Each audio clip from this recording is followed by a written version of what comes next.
Doctor గారు మీరు ప్రార్థన చేస్తున్నారా? ఆ, ఆ. పరిశుద్ధుడైన తండ్రి, సర్వశక్తి గల దేవా, నీ పరిశుద్ధమైన ఘనమైన శ్రేష్టమైన నామం బట్టి నీకు వందనాలు, స్తోత్రాలు, శుద్ధులు చెల్లించుకుంటున్నాను. ఈ ఉదయకాల సమయంలో ప్రభా, వర్చువల్ ఫెలోషిప్ లో ప్రభా, నన్ను నీ దాసుని బలపరిచి నన్ను నీ బలమైన వాక్యమును మాకు ఇమ్మని అడుగుచున్నాను తండ్రి. కూడి వచ్చిన వారందరితో మీరు ఉండండి ప్రభా. దినదినము మీరు ఎన్నో మేళ్లతో, ఎన్నో కృపలతో, ఎన్నో దీవెనలతో మమ్మల్ని నడిపిస్తూ ఉన్నారు తండ్రి. నీకు వందనాలు. పాటల ద్వారా, వాక్యపఠన ద్వారా నాయన ఇప్పటి వరకు తండ్రి నాయన, మరి నాయన విశ్వాస ప్రమాణం ద్వారా మమ్మల్ని ఈ యొక్క కార్యక్రమం అంతట్లో నడిపించినావు నాయన. ఆది నుంచి అంతం వరకు నాయన నీవు నాయన హోల్డ్ చేసుకోమని అడుగుచున్నాను. ఇంటర్నెట్ నాయన ప్రాబ్లమ్స్ కానీ ఏది నాయన ఆటంకాలు తొలగించమని అడుగుచున్నాను.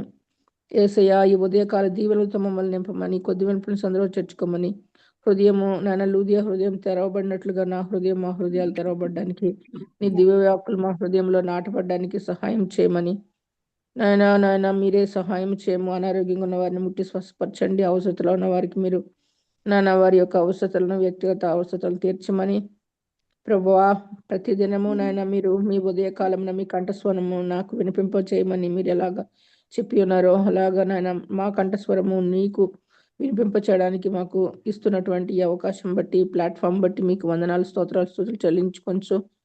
ఈ కొద్ది వెంటనే సందులో చర్చకుమని నజరేడని శక్తి కలిసే నమ్మలు అడిగి పెడుకుంటున్నాను తండ్రి. ఆమేన్. ఆమె ఆమేన్. హల్లెలూయా. Praise the lord. Thank you so much అమ్మగారు. ప్రెసిడెంట్ గారు ప్లీజ్ అమ్మా. Praise the lord to all. నేడు మనకు దేవుని వర్తమానాన్ని అందించేదానికి డాక్టర్ రత్నాగ్రేస్ గారు సిద్ధంగా ఉన్నారండి. వాళ్ళు గత సంవత్సరం డిసెంబర్ 20వ తేదీ వర్తమానం హబక్కూకు గ్రంథం నుంచి మనకు వినిపించారు. దాని కంటిన్యూషన్ మనము ఈ దిన మనం వింటాం. డాక్టర్ రత్నాగ్రేస్ గారు రిసోర్స్ పర్సన్ మరియు ట్రైనర్. క్రైస్తవ వివాహం, బైబిల్ అధ్యయన పద్ధతులు మరియు క్రైస్తవ సిద్ధాంతాలు బోధించుటలో వారు భారం కలిగిన నాయకురాలు. నిబద్ధత గల భార్యగా, ప్రేమను పంచే తల్లి, కోడలు, వదినగా కుటుంబమునకు సేవలందించుచుని రత్నాగ్రేస్ గారు కాస్త తీరిక దొరికినప్పుడల్లా పుస్తకాలు చదవడం వారి హాబీ. రత్నాగ్రేస్ గారు ఆంధ్ర యూనివర్సిటీ నుండి పిహెచ్డి పట్టా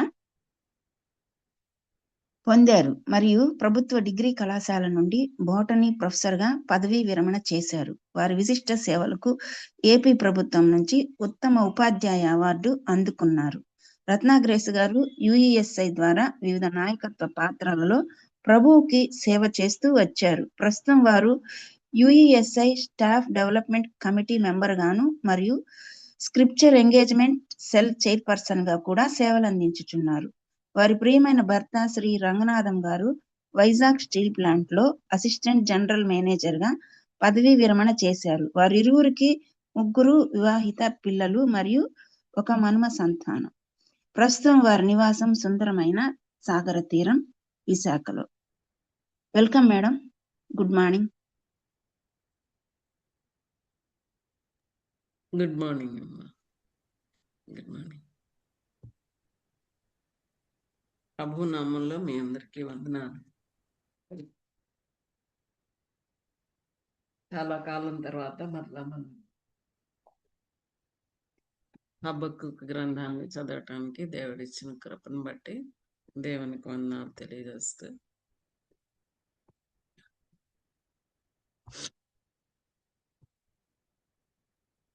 మనం హబక్కూకు గ్రంథం 2వ అధ్యాయం చదువుతా ఉన్నాము.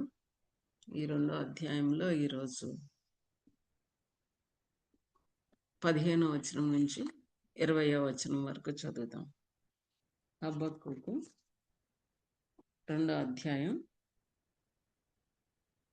15 నుంచి 20 చదువుతారమ్మా ఎవరన్నా?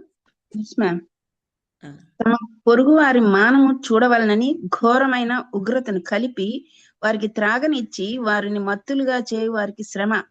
ఘనతకు మారుగా అవమానంతో నిండి ఉన్నావు. నీవును త్రాగి నీ మానము కనుపరుచుకొందువు. యెహోవా కుడి చేతిలోని పాత్ర నీకియ్యబడును. అవమానకరమైన వమనము నీ ఘనత మీద పడును. లెబానోనునకు నీవు చేసిన బలాత్కారము నీ మీదకే వచ్చును. పశువులను బెదిరించిన బెదరు నీ మీదనే పడును. దేశములకును పట్టణములకును వాటిలోని నివాసులకును నీవు చేసిన నరహత్యను బట్టి జరిగిన బలాత్కారమును బట్టి ఇది సంభవించును. చెక్కడపు పనివాడు విగ్రహమును చెక్కుట వలన ప్రయోజనమేమి? పనివాడు మూగబొమ్మను చేసి తాను రూపించిన దాని యందు నమ్మిక ఉంచుట వలన ప్రయోజనమేమి? అబద్ధములు బోధించు పోత విగ్రహముల యందు నమ్మిక ఉంచుట వలన ప్రయోజనమేమి? కర్రను చూచి మేలుకొమ్మనియు మూగరాతిని చూచి లెమ్మనియు చెప్పువానికి శ్రమ అది ఏమైనా బోధింపగలదా? అది బంగారంతోనూ వెండితోనూ పూత పూయబడును, కాని దానిలో శ్వాసం ఎంత మాత్రమునూ లేదు. అయితే యెహోవా తన పరిశుద్ధాలయంలో ఉన్నాడు, ఆయన సన్నిధిని లోకమంతయు మౌనముగా ఉండును గాక. ఆమె. Praise the Lord. ఆమేన్. ఆమేన్. Thank you. చక్కగా చదివారమ్మా. Thank you. ప్రభు ఈ యొక్క వాక్యాన్ని మన ధ్యానంలో దీవించును గాక. మనం 2వ అధ్యాయం 6వ వచనం నుంచి 20వ వచనం వరకు కూడా హబక్కూకుతో దేవుడు ఎవరైతే వాళ్ళని ఇబ్బంది పెడతా ఉన్నారో వాళ్ళని దేవుడు తీర్పు తీరుస్తాడు. వాళ్ళు చేసే పనులన్నిటికీ కూడా, వాళ్ళ ఆలోచనలన్నిటికీ దేవుడు తప్పకుండా వాళ్ళకి తీర్పు తీరుస్తాడు, న్యాయం చేస్తాడు అని చెప్తూ దేవుడు హబక్కూకుని రాయమన్న శ్రమలు ఇవి అన్నమాట. అందులో మనం 5 శ్రమలు చూసాము. వీటిల్లో 3 ఆల్రెడీ మనం చూసాం. మొదటి దాన్ని 6 నుంచి 8 వచనాల్లో అక్రమ సంపాదనకు శ్రమ అని అన్నాం. అక్రమ సంపాదన. రెండోది 9 నుంచి 11 వచనాల్లో వైలెన్స్, ఇన్హ్యుమానిటీ, అసలు ఏమాత్రము మానవత లేదన్నమాట. మానవత లేదు. అలాంటి ఆ ఇన్హ్యుమానిటీకి శ్రమ అనేది చూసాం. ఇనిక్విటీకి శ్రమ అని కూడా మనం 12 నుంచి 14 వచనాలు చూసాము. అయితే క్రిస్మస్ ముందు చెల్లి చెప్పినట్లుగా ఈ ఈ శ్రమలు చూస్తూ 14వ వచనంతో మనం అక్కడ కంక్లూడ్ చేసుకున్నాం. ఎందుకు దేవుడు 3 శ్రమలని ప్రకటించిన తర్వాత 4-5 శ్రమలు ప్రకటించే ముందు 14వ వచనాన్ని శాండ్విచ్ చేసినట్టుగా మనం చూస్తాం అన్నమాట. ఏలయనగా సముద్రము జలములతో నిండి ఉన్నట్లు భూమి యెహోవా మహాత్యమును గూర్చిన జ్ఞానముతో నిండి ఉండును అన్నాడు. యెహోవా మహాత్యమును గూర్చిన జ్ఞానం. ఒక ప్రక్క ఈ బలాత్కారం చేసే వాళ్ళని,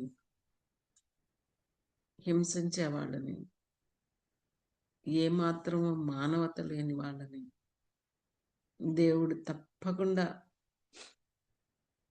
వాళ్ళకి శ్రమ, వాళ్ళని దేవుడు తీర్పు తీరుస్తాడు అని చెబుతూ, ఇంకొక ప్రక్క దేవుని మహత్యాన్ని గురించిన జ్ఞానంతో భూమి నిండి ఉంటుంది, లేదా ప్రజలు, భూమి మీద ఉన్న ప్రజలు నిండి ఉంటారు అని ఎంత స్పష్టంగా చెప్తున్నట్టుగా మనం చూస్తాం అన్నమాట. సో ఈరోజు మనం ఈ లాస్ట్ 2 శ్రమల్ని చూద్దాము. 4th వన్ మనం చదువుకున్న వాక్య భాగం 15 నుంచి 20లో 15 నుంచి 17 వరకు 4వ శ్రమను గురించి దేవుడు హబక్కూకుకి చెప్పడం, హబక్కూకుకి రాయడం అనేది మనం చూస్తాం. 18 నుంచి 20 వరకు కూడా 5వ శ్రమ, 4వ దాన్ని మనం ఓటు ఇంటాక్సికేషన్ అని మనం చూస్తాం. ఎందుకంటే త్రాగుడుని గురించి, త్రాగనివ్వటాన్ని గురించి, తర్వాత మత్తులుగా చేయడాన్ని గురించి అక్కడ రాయబడి ఉన్నది అన్నమాట. కాబట్టి దాన్ని బేస్ చేసుకొని ఈ మత్తులను చేసే వారికి శ్రమ అన్నమాట. మత్తులను చేసే వారికి శ్రమ. 5వది 18వ వచనం నుంచి 20వ వచనం వరకు మనం చూస్తాం అన్నమాట. ఈ 18 నుంచి 20 వచనాల్లో చూసేటప్పుడు విగ్రహాలు, బొమ్మలు, వాటిని గురించిన ప్రస్తావన చూస్తూ 20వ వచనంలో కాంట్రాస్ట్ కనపడుతుంది మనకి. అయితే యెహోవా ఎలాగైతే 3 శ్రమల్ని అనౌన్స్ చేసిన తర్వాత 14వ వచనంలో ఎలయనగా ఎందుకు ఇదంతా అంటే యెహోవా మహత్యాన్ని గురించిన జ్ఞానంతో భూమి నిండి ఉంటుంది అని కంక్లూడ్ చేసినట్టుగా 20వ వచనంలో కూడా మనం చూస్తే గనుక ఒక కాంట్రాస్ట్. అయితే యెహోవా తన పరిశుద్ధాలయములో ఉన్నాడు, ఆయన సన్నిధిని లోకమంతయు మౌనముగా ఉండునుగాక అని కంక్లూడ్ చేస్తున్నట్టుగా మనం చూస్తాం అనమాట. సో ఈరోజు ఈ 15 నుంచి 20 వచనాల్లో ఉన్న 2 శ్రమలను గురించి మనం చూస్తాం అనమాట. ఓకే, మత్తు కలిగించే వాళ్ళకి శ్రమ, ఊట ఇంటాక్సికేషన్ అనేది ఎక్కడ కనపడుతుందంటే మనకి ఆ వచనాలు 15 నుంచి ఎక్కడి వరకు అమ్మా? 17 వరకు. ఓకే, 18 నుంచి 20 వరకు కూడా విగ్రహారాధన చేసేవారికి శ్రమ అన్నమాట. సో ఈ చదివేటప్పుడు మనకి చాలా ఈ 2 చూస్తూ ఉంటే గనక ముఖ్యంగా ఫస్ట్ది చూస్తూ ఉంటే it's a very repulsive picture అన్నమాట. వాళ్ళు ఎందుకు తాగనిస్తారు, మోటివ్ ఏంటి, అవన్నీ చదివేటప్పుడు మనకి చాలా బాధగా అనిపిస్తుంది అన్నమాట. It can be interpreted both personally and nationally అన్నారు వాన్ వెస్పీ గారు తన కామెంటరీలో. ఏమని చెప్పారంటే ఈ ఈ శ్రమల్ని వ్యక్తిగతంగా ఒక వ్యక్తికి వ్యక్తిగతంగా మనకి పర్సనల్గా యాజ్ ఎ పర్సన్ అప్లై చేసుకోవచ్చు, దేశంగా కూడా అప్లై చేసుకోవచ్చు అనేది వాన్ వెస్బీ గారు చెప్తున్నట్టుగా మనం చూస్తాం అన్నమాట. చిన్న అబ్జర్వేషన్స్ మనం 15 నుంచి 20 వరకు, అదే 17 వరకు చేస్తాం. 15 నుంచి 17 ఊటు ఇంటాక్సికేషన్ అని అన్నాం కదా. అక్కడ మనం చిన్న అబ్జర్వేషన్స్ చేస్తూ ఉంటే గనక ఎందుకు త్రాగనిచ్చి మత్తులుగా చేస్తారు వీళ్ళు? గుడ్ ఇంటెన్షన్ ఏమన్నా ఉందా అంటే very very very bad intention అన్నమాట. పొరుగు వారి మానము చూడవలనని వెరీ బ్యాడ్ ఇంటెన్షన్. అలాంటి వాళ్ళకి శ్రమ అన్నమాట. అని చెప్తూ ఏమంటున్నాడంటే నీకు చాలా ఘనత ఉన్నది, కానీ నువ్వు ఇలాంటివి చేస్తున్నావు కాబట్టి నీ ఘనత ఒక ఎక్స్చేంజ్ జరుగుతుంది ఇక్కడ. ఎక్స్చేంజ్ దేంతో ఎక్స్చేంజ్ చేయబడుతుంది ఘనత? 16వ వచనం ఏమొస్తుంది ఘనతకి మారుగా? అవమానంతో వస్తుంది కదా. సో ఈ రకంగా దేవుడు హబక్కూకు ద్వారా తెలియజేస్తా ఉన్నాడు అనమాట. సో నీ ఘనత అవమానంగా మారుతుంది. నువ్వు త్రాగించావు కదా, నువ్వు తాగించావు నీ చేతిలోది వాళ్ళ మానాన్ని చూడటానికి. నువ్వు కూడా తాగి నీ మానాన్ని కనపరుచుకుంది. నీకెవరు తాగిస్తారు? ఎవరి చేతిలో నుండి నువ్వు తాగుతావు? యెహోవా కుడి చేతిలోని పాత్ర నీకు ఇవ్వబడుతుంది. అప్పుడు నీ ఘనత మీద అవమానం పడుతుంది. స్పెసిఫిక్ గా మనం చూస్తాం లెబానోనుకు నువ్వు చేసిన బలాత్కారం అన్నమాట. స్పెసిఫిక్ గా చెప్తున్నాను, ఏమైతే చేసావో అది నీ మీదకి వస్తుంది. అంతేకాదు మనుషులను బెదిరించడమే కాదు, పశువులను కూడా బెదిరించాడు. మనుషులకి బలాత్కారం, పశువులను బెదిరించాడు. అది కూడా నీ మీదకే వస్తుంది. బెదిరింపు, బలాత్కారం, బెదిరింపు నీ మీదకి వస్తుంది. నరహత్య చేసావు కదా, అది కూడా నీకే వస్తుంది. సో ఏం చేస్తున్నారు, ఏం చేస్తారు ఈ కల్దీలు లేకపోతే ఈ బబులోనీలు, వాళ్ళ యొక్క పొరుగు వారికి ఏం చేస్తారు, వాళ్ళ అవమానం ఇంటెన్షన్ ఏంటి, వాళ్ళ ఇంటెన్షన్ ఏంటి, అవమానం చూడాలని. అవమానం చూడాలనంటే అవమానం. అందుకని ఏం చేస్తారు, వాళ్ళని తాగి మత్తులుగా చేస్తారు. అన్నమాట. Give drink and make them drunk. Intention to gaze on their nakedness.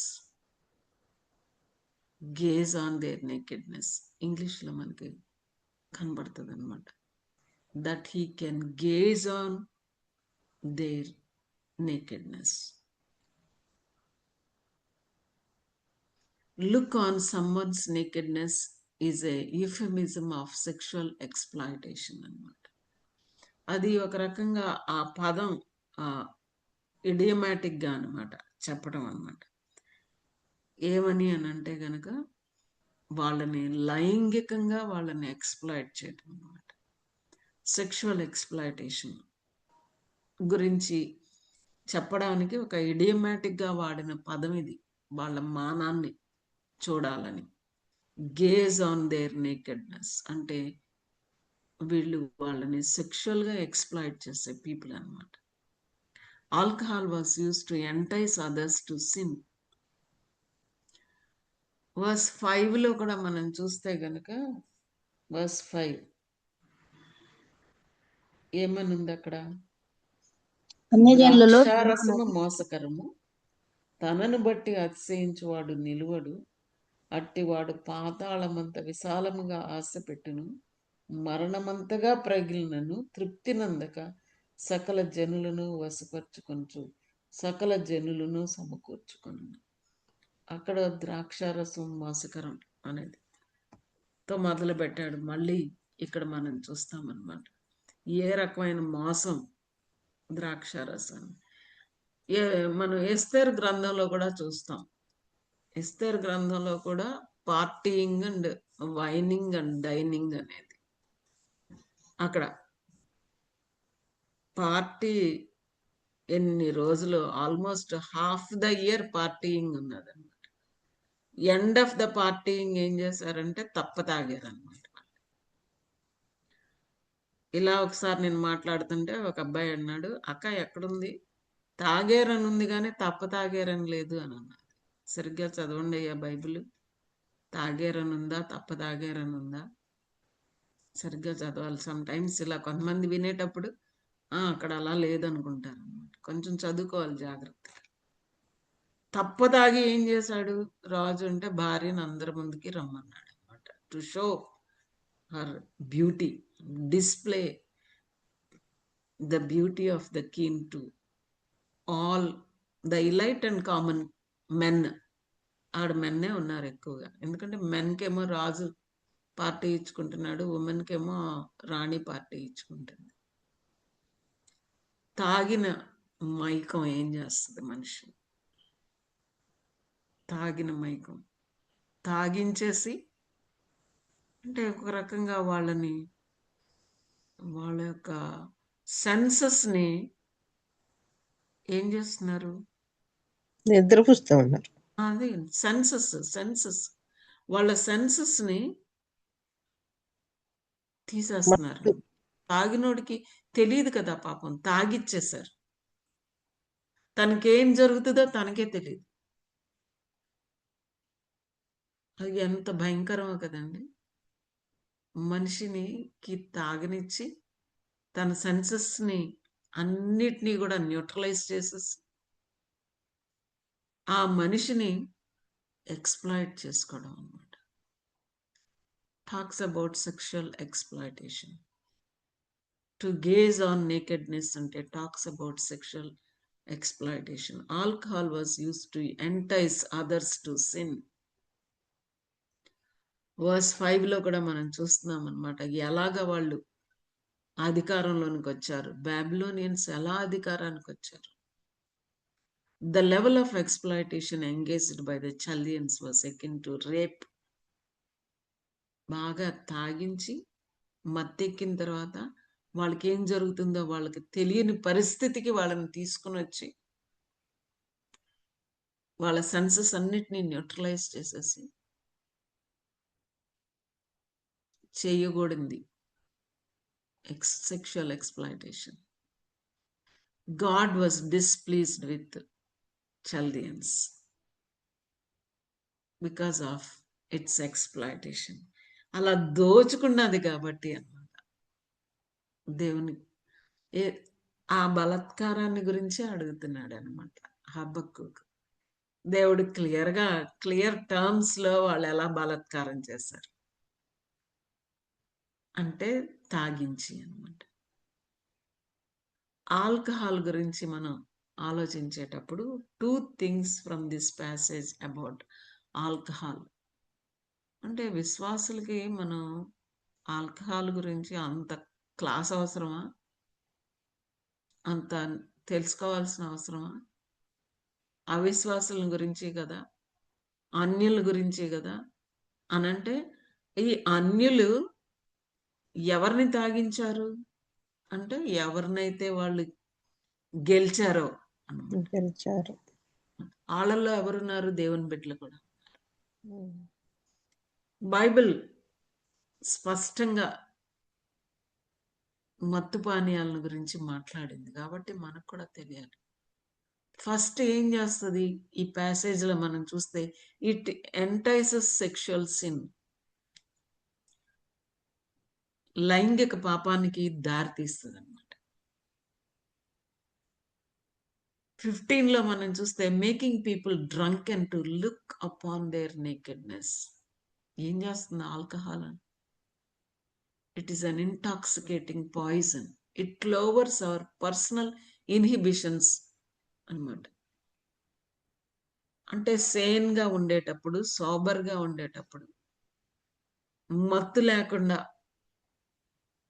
ఆ ఇన్ఫ్లుయెన్స్, ఆల్కహాల్ ఇన్ఫ్లుయెన్స్ లేనప్పుడు సాధారణంగా గార్డెడ్గా ఉంటాం కదండి. మనం వెరీ గార్డెడ్గా ఉంటాం, చాలా భక్తిగా ఉంటాం, కాచుకొని ఉంటాం కదండి పెద్దగా ఉంటాం అన్ని విషయాల్లో.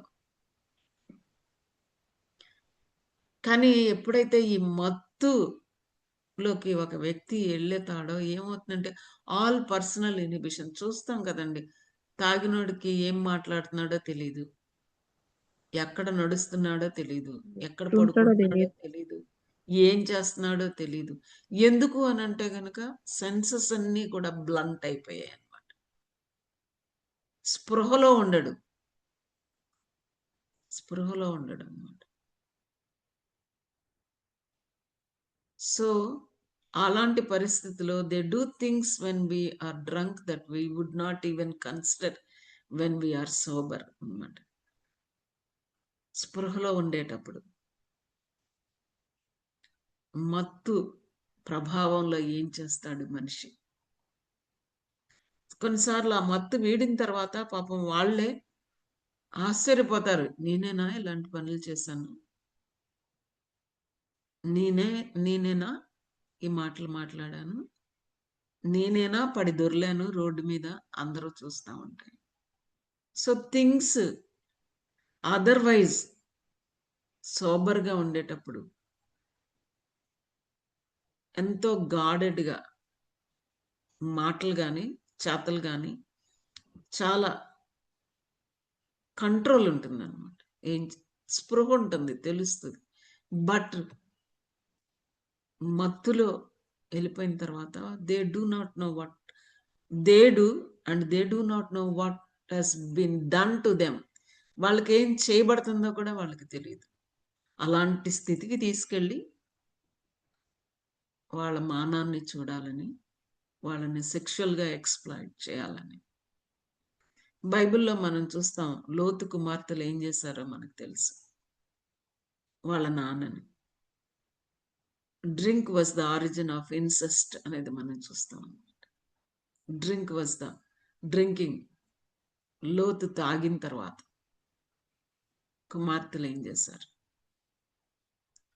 నోవా విషయంలో కూడా మనం చూస్తాం. He didn't do it, but he had something done to him అన్నమాట. లోతుకి నోవాకి ఇద్దరికి కూడా మనం చూస్తాం. నోవా అసలు is a man of God కదా. దేవుడు నోవాని జలప్రళయంలో వచ్చినప్పుడు నోవా కుటుంబాన్ని ఒక్కటినే, what a man he is, godly man. యథార్థవంతుడు. ఏమైంది? He got drunk and from his own hands కదా. అట్లాంటి పరిస్థితి మనం చూస్తాం. తన మానాన్ని తన కుమారులే చూసినట్టుగా మనం చూస్తాం అన్నమాట. ఏం జరుగుతుంది? ఒక వ్యక్తి తాగి మత్తులోకి వెళ్ళినప్పుడు ఏం జరుగుతుంది? రెండోది మనం చూస్తే దేర్ ఇస్ షేమ్. నెంబర్ 1 ఏంటంటే sexual exploitation. Usually drinking and sensual behaviour they go together. యూజువల్గా తాగటం, లైంగిక వికారం 2 కలిసి వెళ్తాయి అన్నమాట. And secondly there is shame, because it says that they uncovered their nakedness and that was a shameful thing to do. అసలు ఎలాంటి shameful thing చేయటము షేమే, అలా చేయబడటము షేమే. ఇట్స్ షేమ్ఫుల్ థింగ్ అని. దిస్ రిపల్సివ్ పిక్చర్ వాన్ వెస్బీ గారు ఏమన్నారంటే, it can be interpreted both personally and nationally.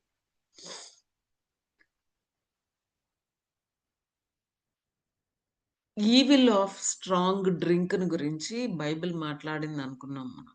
సామెతల గ్రంథం 21వ అధ్యాయం 1వ వచనం చదువుదామా? కొన్ని వచనాలు చదువుదాం. సామెతల గ్రంథం 21 చదువుతారండి.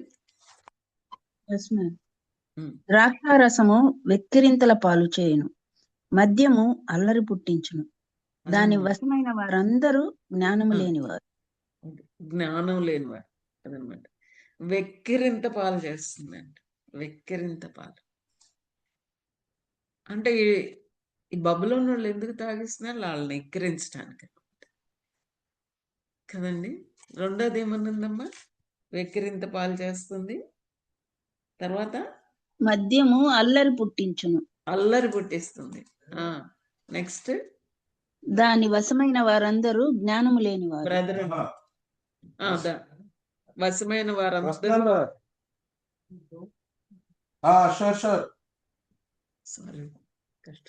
సారీ మేము వీఆర్ నాట్ ఇన్ వైజాగ్, నూజివీడ్లో ఉన్నాము. So sorry for the disturbance.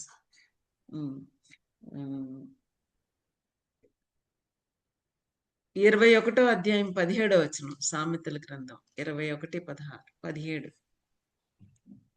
చదువుతారా? పక్కనే సుఖభోగముల వాంఛగలవానికి లేమి కలుగును, ద్రాక్షారసమును నూనెయు వాంఛించువానికి ఐశ్వర్యము కలుగదు. అదనమాట. సుఖభోగాలు, ద్రాక్షారసం 2 కలిసి వెళ్తాయి అనుకున్నాం మనం కదా. ఎక్కడుంది అని అనుకుంటారు కొంతమంది. వాక్యంలో ఉందా లేదా? ఉందా లేదా? సుఖభోగాలు, ద్రాక్షారసం ఉందండి. అదనమాట. సుఖభోగాలు, ద్రాక్షారసం. 23వ అధ్యాయం 20 నుంచి 21 ఎక్కువ సామెతల గ్రంథంలోనే మనకు కనబడుతుంది. 23, 20, 21 చదువుతారా? ద్రాక్షారసము త్రాగువారితోనైనను మాంసము హెచ్చుగా తినువారితోనైనను సహవాసము చేయకుము. త్రాగుబోతును తిండిబోతులను దరిద్రులగుదురు. నిద్ర మత్తు చింపిగుడ్డలు ధరించుటకు కారణమగును. అవునన్నమాట. త్రాగుబోతులు, తిండిబోతులు.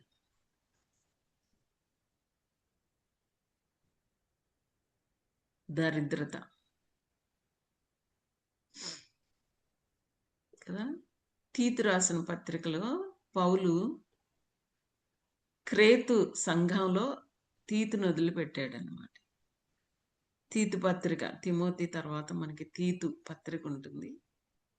తిమోతి లాగా తీతు కూడా పౌలు మెంటర్ చేసిన యంగ్ మ్యాన్ అన్నమాట, యవనస్తుడు.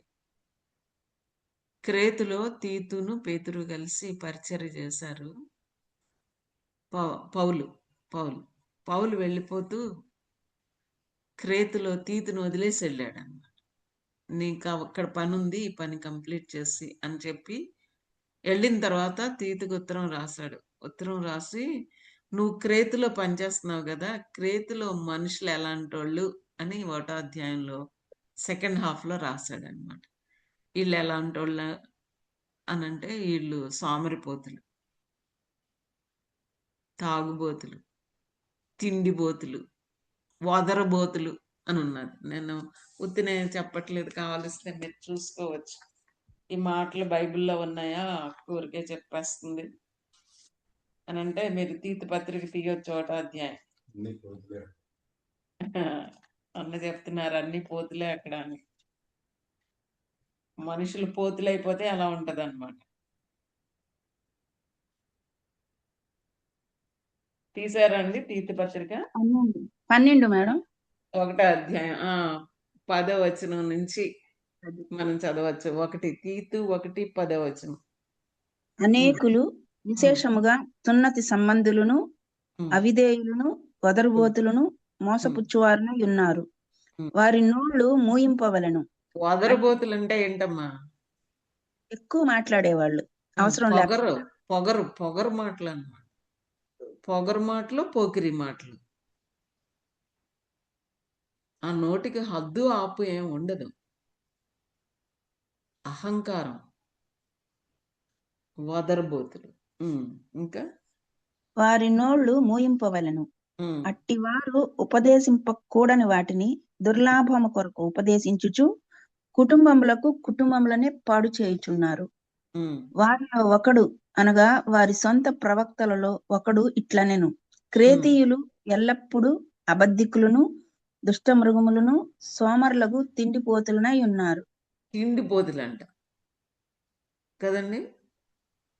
తిండిపోతులు, వదరబోతులు, ఇంకా సోమరులాళ్ళు. సోమరిపోతులని మనం అక్కడ అంటున్నాం దానికనమాట. అదే నేను అందుకని అన్నాను అన్నమాట. చూసారా అండి, అమితంగా తినడం అనమాట తిండిపోతులు. ఎక్కడ తిండిపోతనం ఉంటుందో అక్కడ సోమరితనం ఉంటుంది. ఎక్కడ సోమరితనం ఉంటుందో అక్కడ వదరబోతనం ఉంటుంది. ఆ వదరబోతనంలో వాళ్ళు బోధించినవి బోధిస్తున్నారు. చూసారా అండి, అవునా? ఆ నోళ్ళు మూయింపవలను అని 11వ వచనంలో అన్నాడు. అట్టివారు ఉపదేశింపకూడని వాటిని ఏం చేస్తున్నారు వాళ్ళు? దుర్లాభం కొరకు, సెల్ఫ్ కొరకు అన్నమాట. కుటుంబాలనే పాడు చేస్తున్నారు. సో అది మనం చూసాం. 23 సామెతలు చూసాం. అసలు 31వ సామెతకు వచ్చే టైంకి రాజమాత రాజకుమారుడికి చెప్తుంది అనమాట, నా కుమారుడా, మీరు చూడొచ్చు కావాలంటే, నేను కనిన నా కుమారుడా నేనేమంటాను, నేను మ్రొక్కుకొని కనిన కుమారుడా నేనేమంటాను, నీ బలం స్త్రీలకి ఇయ్యకయ్యా అంటుంది అనమాట. నీ బలం స్త్రీలకి ఇయ్యకయ్యా అని చెబుతూ అక్కడ అంటదనమాట. ఏమనంటే 4వ వచనంలో, ద్రాక్షారసము త్రాగుట రాజులకు తగదు, అది రాజునకు తగదు. మద్యపానాసక్తి అధికారులకు తగదు. త్రాగిన ఎడల వారు కట్టడలను మరుతురు, దీనులందరికీ అన్యాయం చేస్తారు. న్యాయం జరగదు అని తల్లి కుమారుడికి బోధిస్తున్నట్టుగా మనం చూస్తాము. రోమీలకు రాసిన పత్రిక 13:13లోను, గలతీ పత్రిక 5:21, తెస్సలోనిక 5:7లో కూడా మనం చదువుకుంటే మనకు అర్థమవుతుంది అనమాట. ఈవిల్స్ ఆఫ్ స్ట్రాంగ్ డ్రింక్, మత్తు ద్రాక్షారసం ఇలాంటి దుష్ట క్రియలకి నడిపిస్తుంది అని అంటే, నెంబర్ 1 ఏమంటున్నాడంటే ఇక్కడ సెక్షువల్ ఎక్స్‌ప్లాయిటేషన్, వాళ్ళ మానాన్ని చూడడం, అంటే ఆల్మోస్ట్ రేపింగ్ ద పీపుల్ అన్నమాట. Exposing their dignity, exploiting there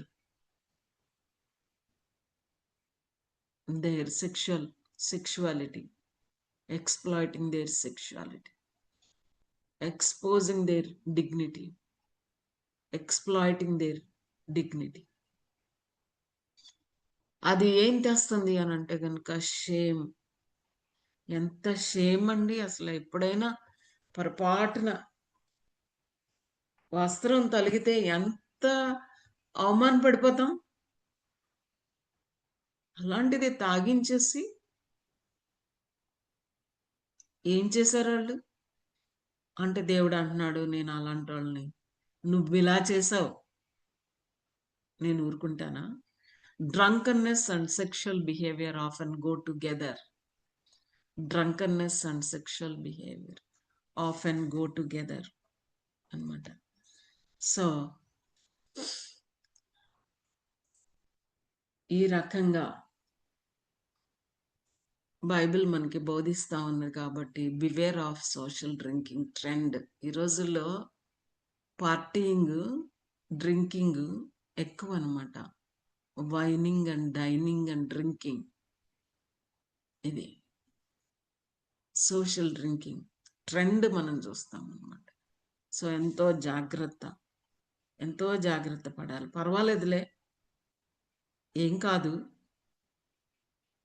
అలాంటి మాటలు వినపడుతున్న పరిస్థితుల్లో మనం ఎంతో కేర్ఫుల్గా ఉండాలన్నమాట. మనం ఎంతో కేర్ఫుల్గా ఉండాలి. నాకు తెలుసు ఒక కేస్ అన్నమాట. పాపం చాలా విశ్వాసి, ఎంతో చక్కగా చదువుకోవడానికి వేరే ప్రాంతానికి వెళ్ళినప్పుడు నమ్మించి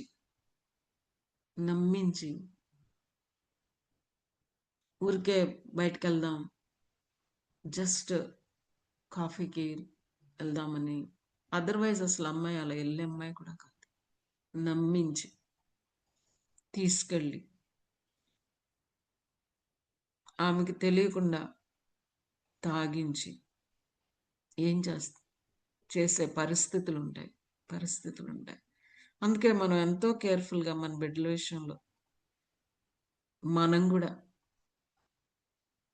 చాలా కేర్ఫుల్గా అన్నమాట. అలాంటి దుర్మార్గమైన ప్రజలు ఉంటున్న పరిస్థితులు సమాజంలో, తాగించి మత్తెక్కించి డిగ్నిటీని దోచి సెక్షువల్గా ఎక్స్‌ప్లాయిట్ చేయటం, ఇవి జరిగాయి. అలాంటి వాళ్ళని ఏం చేస్తాను, ఊరుకుంటానా అంటే, నువ్వు చాలా గొప్పగా ఘనత, నీ ఘనతలో నువ్వు ఇవన్నీ చేస్తున్నావు కదా, కాబట్టి ఏం చేస్తాను, 16వ వచనంలో ఏమంటున్నాడు, ఏం చేస్తానంటున్నాడు దేవుడు అట్టి వాళ్ళకి? ఘనతను తీసేస్తాడు. అవమానం ఎవరినైతే అవమానం చేసావో అన్నమాట, నువ్వు అవమానం చేసావు కదా, నీకు నేను అవమానం చేస్తాను. నువ్వు త్రాగి నీ మానమును కనపరుచుకుంది. ఇది ఎవరు చేస్తారు? యెహోవా కుడి చేతిలోని పాత్ర నీకు ఇవ్వబడుతుంది. నీ ఘనతకు బదులుగా నీకు అవమానం వస్తుంది. So what is this cup in the Lord's hand? యెహోవా కుడి చేతిలోని పాత్ర నీకు ఇయ్యబడును అన్నప్పుడు ఏంటి ఈ పాత్ర? అనేది మనం చూస్తే గనక పాత నిబంధనలో శిక్ష. A cup often symbolizes judgement. యెషయా గ్రంథం 51:17 చదువుతారమ్మా. యెషయా 51:17.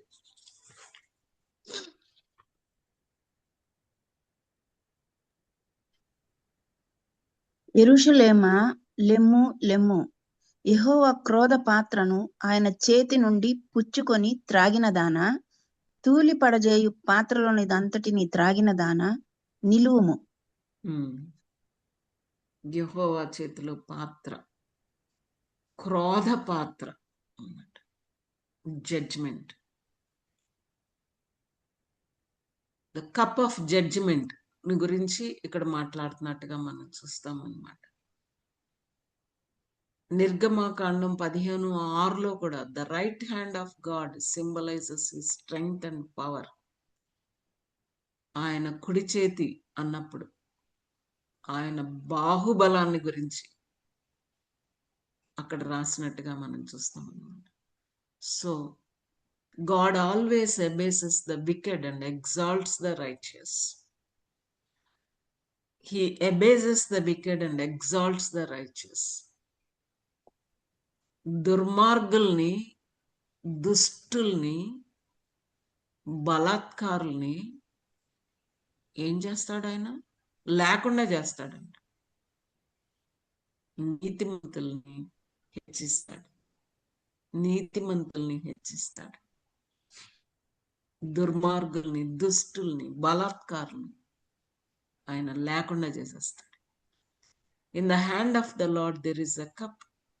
ఆయన చేతిలో ఒక పాత్ర ఉన్నది. కీర్తన 75:8 కూడా కీర్తనాకారుడు రాశాడు. చదువుతారండి? కీర్తన 75:8.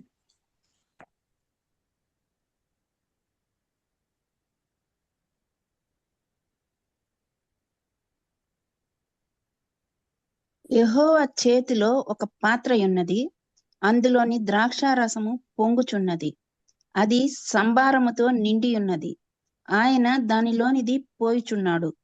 భూమి మీదనున్న భక్తిహీనులందరూ మడ్డితో కూడా దానిని పీల్చి మృంగివేయవలెను. భక్తిహీనులందరూ అన్నమాట. భక్తిహీనులు మడ్డితో సహా అన్నమాట. Drugs has to drink the wine to the drugs అన్నమాట. తాగేయాలంతే. యెహోవా చేతిలోని, యెహోవా కుడి చేతిలోని పాత్ర. ఎవరు చూడట్లేదు? ఎవరు ఆపగలరు నన్ను? రమ్మను. ఎవడితో చెప్పుకుంటావో, నాకు ఎదురుగా నన్ను ఆపేవాడెవరు అన్నట్టుగా బబులోను చేసిందనమాట. వెళ్ళిన చోటకల్లా,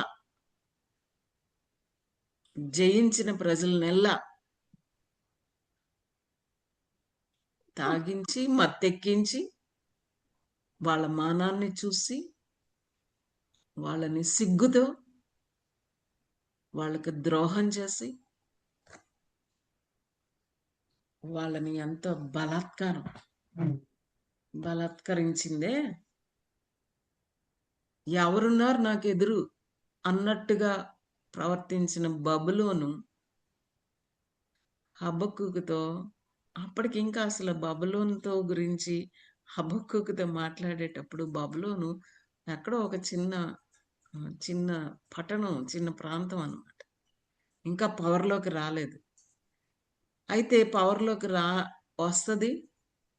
ఇశ్రాయేలీల్ని వాళ్ళని వాడి దేవుడు వాళ్ళని డిసిప్లిన్ చేస్తాడని చెప్పి, ఆ డిసిప్లిన్ చేసే ప్రాసెస్లో వాళ్ళని డిగ్నిటీ లేకోకుండా వాళ్ళని డెస్ట్రాయ్ చేసి బలాత్కారం చేయబోతుందే ఆ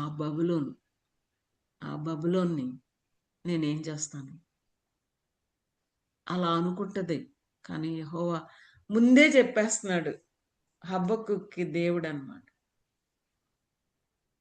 అలా చేసే ఆ బబులోన్ని నేను ఊరుకోను అదనమాట. యెహోవా కుడి చేతి, కుడి చెయ్యి అంటే నిర్గమాకాండం 15:6లో మనం చెప్తున్నా, it symbolises strength and power, బలం. బాహుబలం. హస్తము, ఆయన హస్తం, ఆయన హస్తంలోని ఇచ్చి తాగమన్నప్పుడు ఎవ్వడికి బలం లేదు నెట్టేయడానికి. ఆయన న్యాయం అదనమాట ఇక్కడ మనం చూస్తున్నాం. Both Isaiah and Jeremiah wrote the cup of his fury. ఇర్మియా కూడా రాశాడు, క్రోధ పాత్ర, యెహోవా చేతిలో క్రోధ పాత్ర ఉన్నది. మనం చదివాం ఇప్పుడు ఆల్రెడీ దాని గురించి. అది ఇర్మియా 25:15లో కూడా ఉంది. ఇర్మియా 51:7లో ఏముంది ఒకసారి చదవండి. ఇర్మియా 51:7లో ఏముంది?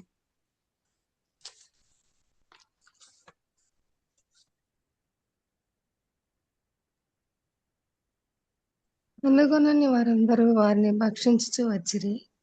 ఉమ్, వారి శత్రువులు మేము అపరాధులము కాము. ఉమ్. వీరు న్యాయమునకు నివాసమును తమ పితరులకు నిరీక్షణ ఆధారమునకు యెహోవా మీద తిరుగుబాటు చేసినందున ఇది వారికి సంభవించనని చెప్పుదురు. 51:57 చదవమ్మా ఒకసారి.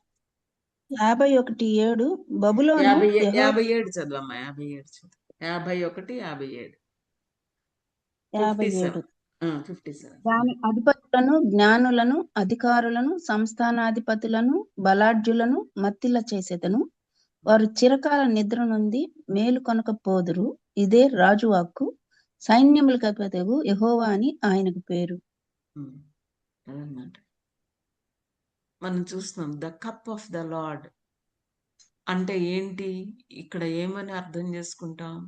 యెహోవా కుడి చేతిలోని పాత్ర నీకు ఇయ్యబడుతుంది అని అంటే ఏం అర్థం చేసుకుంటాం? ఇవన్నీ రిఫరెన్సెస్. శిక్ష. ఆయన క్రోధ పాత్ర కదా, తీర్పు, ఉగ్రతా పాత్ర అన్నమాట. ఆయన చేతిలో ఉగ్రతా పాత్ర, న్యాయాన్ని తీర్చే ఉగ్రతా పాత్ర. ఎందుకు ఇవ్వబడుతుంది ఈ బబులోనికి పాత్ర?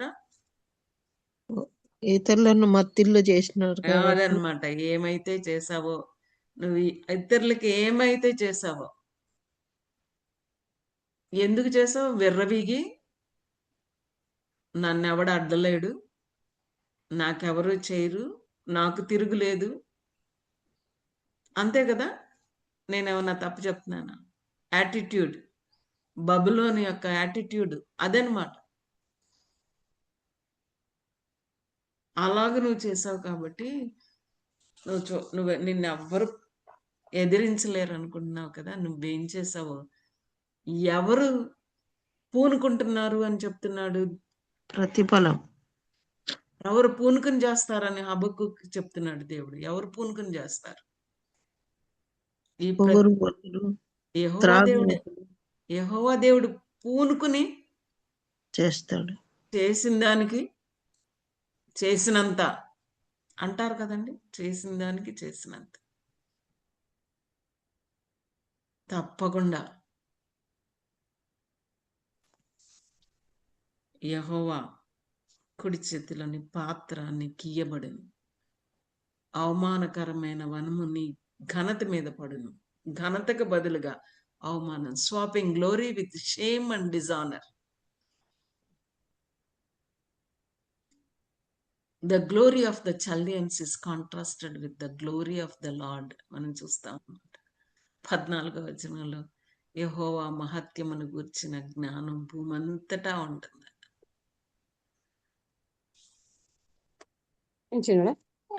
దేవుని మహిమని, బబులోను మహిమని కంపేర్ చేస్తే కనుక బబులోను మహిమ ఎందుకు పనికిరాదు అదనమాట. The glory will be replaced with contempt. 16వ వచనంలో మనం చూస్తామన్నమాట. ఏమనుంది? Contempt and disgrace.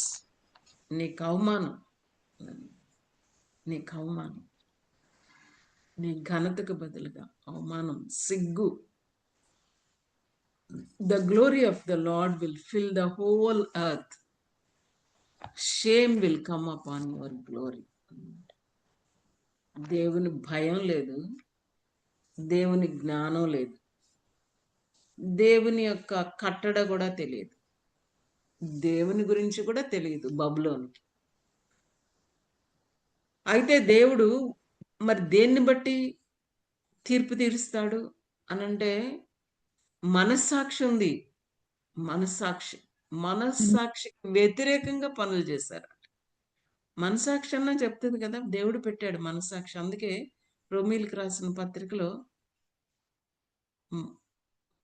ధర్మశాస్త్రం లేని వాళ్ళని ఎలా తీర్పు తీరుస్తాడు దేవుడు అంటే, వాళ్ళలో పెట్టిన మనస్సాక్షిని బట్టి వాళ్ళకి తీర్పు తీరుస్తాడు. ధర్మశాస్త్రం ఉన్న వాళ్ళకి ధర్మశాస్త్ర ప్రకారంగా తీర్పు తీరుస్తాడు. ధర్మశాస్త్రం లేని వాళ్ళకి దేవుడు వాళ్ళలో పెట్టిన మనస్సాక్షి ప్రకారంగా, all this they are doing against their conscience. అంతరాత్మ చెప్తానే ఉంటది అలాంటి పనులు చేయకూడదు, చెప్తానే ఉంటది. కానీ ఆ అంతరాత్మని చంపేసి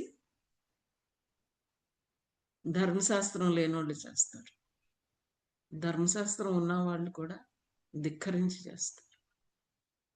అంటే ఒక రకంగా దైవ ధర్మాన్ని, స్వధర్మాన్ని కూడా ఉల్లంఘిస్తారు వీళ్ళు. ప్రతి మనిషికి దేవుడు అంతరాత్మను పెట్టాడు, స్వధర్మం అది. దైవధర్మం, ధర్మశాస్త్రాన్ని, దేవుని మాటల్ని ఇచ్చాడు. దైవధర్మాన్ని, స్వధర్మాన్ని ఉల్లంఘించి ఇతరులని,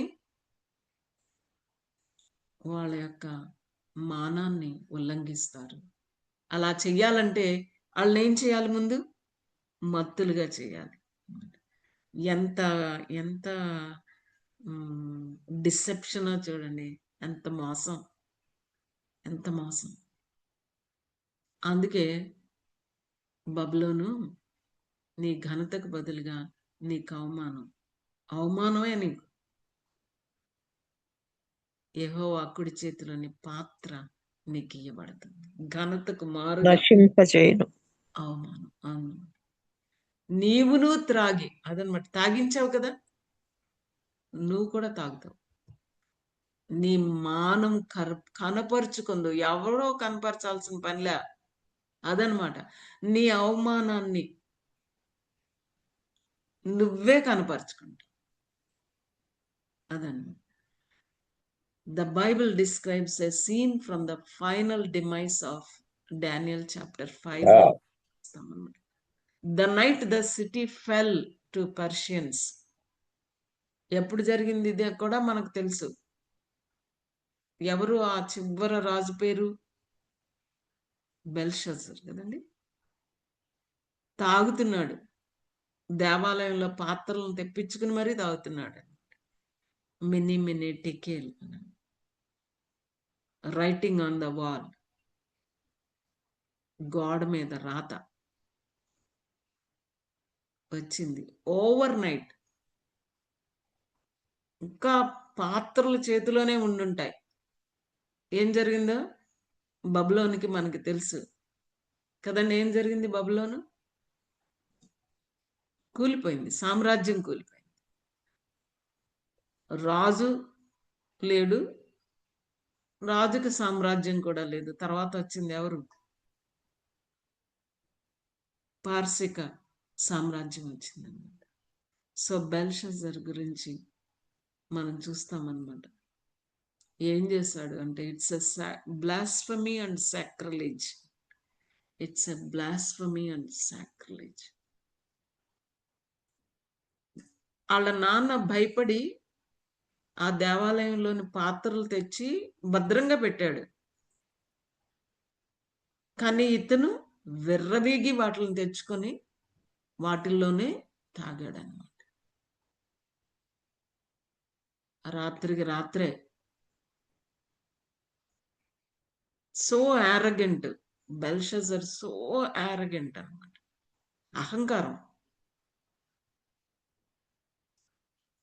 అహంకారం, అధికారం కళ్ళు మూసేస్తుందండి. అహంకారం ఏం మాట్లాడుతున్నారు ఏం మాట్లాడలేదో తెలీదు. Intoxicated by the arrogance. Some people like Belshazzar are intoxicated by their arrogance. They did not worry themselves that their city was surrounded by the Persian army. చుట్టూ పారసీక సైన్యం చుట్టుముట్టేసిందని కూడా తెలీదు. విజిలెంట్గా లేదు. నాకేం జరగదు, నాకెదురేంటి, అసలు నాకేంటి. అహంకారం అన్నమాట. గర్వం. గర్వానికి ముందు ఏం నడుస్తుందన్నారు? ఏం నడుస్తుంది? బైబిల్లో ఉంది కదా, నాశనం, పతనం అన్నమాట. పతనం. ఎక్కడ వెర్రవేగటం ఉంటుందో, ఎక్కడ గర్వం ఉంటుందో అక్కడ తప్పకుండా పతనానికి ముందు గర్వం ఉంటుంది. అదనమాట గర్వం. ఈ పనులు ఇలాగా ఇతరులకి ఇలాంటి పనులు గర్వంతో చేస్తారు, అహంకారంతో చేస్తారు. అలాగే ఆ గర్వాన్ని అంతటిని అణిచేస్తాడు అనమాట దేవుడు. అది తర్వాత మనం దానియేలు గ్రంథంలో మనం చదువుతాం, ఫుల్ఫిల్మెంట్ ఆఫ్ ఆల్ దిస్ అనేది. ద వెరీ నైట్ ఏం జరిగింది అని అంటే, ఆ వ్రాత వచ్చినప్పుడు మోకాళ్ళన్నీ వణికిపోయాయి బెల్షాజర్కి. ఏం చేయాలో తెలియదు. దీని అర్థం ఎవరు చెప్తారు అని అంటే గనక రాణి వచ్చింది. అప్పుడు రాణి వచ్చి చెప్పింది అనమాట, బాబు ఈ దేశంలో ఒకడున్నాడు, దేవుణ్ణి ఎరిగినవాడు, దేవుని యందు భయభక్తులు కలిగిన వాడు, ఆడిని పిలిపించుకో, ఆడు చెప్తాడు. దానియేలుని తీసుకొచ్చాడు. దానియేలుకి నీకు ఇందులో సగం సామ్రాజ్యం ఇచ్చేస్తానన్నాడు. బాబు నాకు అవసరం నీ దగ్గర నుంచి, అసలు నీకే ఉండదు సామ్రాజ్యం. ఏం జరిగింది హబక్కూకుతో దేవుడు చెప్పింది ఎలా జరిగింది. కప్ dramatically spelled out in apocalyptic terms in Revelation 17. ప్రకటన 17వ అధ్యాయంలో కూడా మనం చూస్తాం అన్నమాట. 17వ అధ్యాయంలో ప్రకటనలో 4వ వచనం చదువుతారా? ప్రకటన 17:4.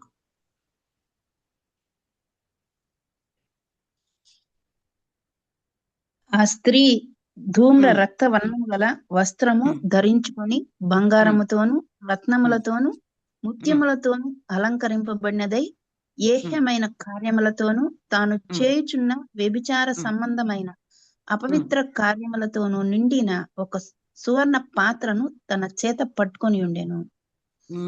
సువర్ణ పాత్ర అంటది. పాత్ర ఎంత అట్రాక్టివ్ గా ఉందో, పాత్ర ఎంత ఘనంగా ఉందో కదండి. మామూలు పాత్ర అది, చూసే వాళ్ళకి ఎలాగుంది? సువర్ణ పాత్ర, గోల్డెన్ కప్. గోల్డెన్ కప్ లో ఏముందండి? ఆ స్త్రీ చేతిలో ఉన్న గోల్డెన్ కప్. ఆ స్త్రీని గురించిన వివరణ, ఎక్స్ప్లెనేషన్ అవసరం లేదు దానికి కదండి. కావాలా ఎక్స్ప్లెనేషన్? ఒక్కొక్క మాట ఏమని వివరించారు? ఆ స్త్రీ సింబాలిక్ గా ఎవరు? బబులోను. అంతే. బబులోను స్త్రీ. ఎలాంటిది ఆ స్త్రీ? ఏమనుంది మళ్ళొకసారి చెప్తారా? ఆ స్త్రీ ధూమ్ర రక్త వర్ణములు గల వస్త్రము ధరించుకొని, మంచి బట్టలు అన్నమాట, వెల్ క్లాత్, బంగారముతోను రత్నములతోను ముత్యములతోను అలంకరింపబడినదై, మంచి అలంకరణ, మంచి వస్త్రధారణ, ఏహ్యమైన కార్యములతోను తాను చేయుచున్న వ్యభిచార సంబంధమైన అపవిత్ర కార్యములతోను నిండిన ఒక సువర్ణ పాత్రను తన చేత పట్టుకొని ఉండెను. అదనమాట. సో అక్కడ కూడా మనం చూస్తాం, ప్రకటన గ్రంథంలో కూడా కప్పును గురించిన వివరణ మనం చూస్తున్నాం అనమాట. వాట్ ఈస్ దిస్ కప్ అంటే, పాత నిబంధనలో యెహోవా చేతిలోని పాత్ర అంటే క్రోధానికి, తీర్పుకి, ఉగ్రతకి దేవుని చేతిలో ఉంది మనం చూస్తాం. ఇక్కడ కూడా ప్రకటన గ్రంథంలో చూస్తాం. ఇవి కాకోకుండా నూతన నిబంధనలో కప్పును గురించి మాట్లాడిన ప్రస్తావన ఉన్నది, పాత్రను గురించి. యేసుక్రీస్తు ప్రభువారు గెత్సెమనే తోటలో ప్రార్థన చేసేటప్పుడు ఏమని ప్రార్థన చేశారు? ఈ కప్పు నా యుద్ధ నుండి నీ చిత్తమైతే తీసే. ఈ పాత్ర అన్నమాట. ఏంటి ఈ పాత్ర? ఆయన చేతికి వచ్చిన పాత్ర ఏంటి? ఉగ్రత Cup contained the sins of the whole world and God's holy judgment on them. అంటే మనందరివి కూడా ఆ ఉగ్రత పాత్ర, బబులోన్ అయితే ఏ ఉగ్రత పాత్ర అయితే తాగిందో అది మనందరం తాగాల్సిన వాళ్ళం. ఆ ఉగ్రత మనది. కానీ యేసుక్రీస్తు ప్రభువారికి దేవుడు మనకు రావాల్సిన శిక్షని, మనం పొందవలసిన ఉగ్రతని, మనం తాగవలసిన దాన్ని ఆయనకి ఇచ్చాడు. కాబట్టే మనం ఈరోజు ఇంత చక్కగా యేసుక్రీస్తు ప్రభువారు నిశ్చిత్తమైతే ఈ గిన్నెను నా యొద్ద నుండి తొలగించమని ముమ్మారడిగారు. అయినప్పటికీ నిశ్చిత్తమే. దేవుడు మనిషిని ప్రేమించి ఉగ్రత నుంచి తప్పించటానికి ఆ ఉగ్రతని తన కుమారునికి మీదే వేసి మనం తాగాల్సింది ఆయన తాగారు. He drank it. Jesus Christ. Jesus knew that the only way to bring salvation to a corrupt and violent world was for him to drain the cup to the dregs. ఇందాక మనం మడ్డితో సహా తాగుతారు. మడ్డితో సహా ఆయన మన పక్షంగా ఆ కప్పును తీసుకున్నారు.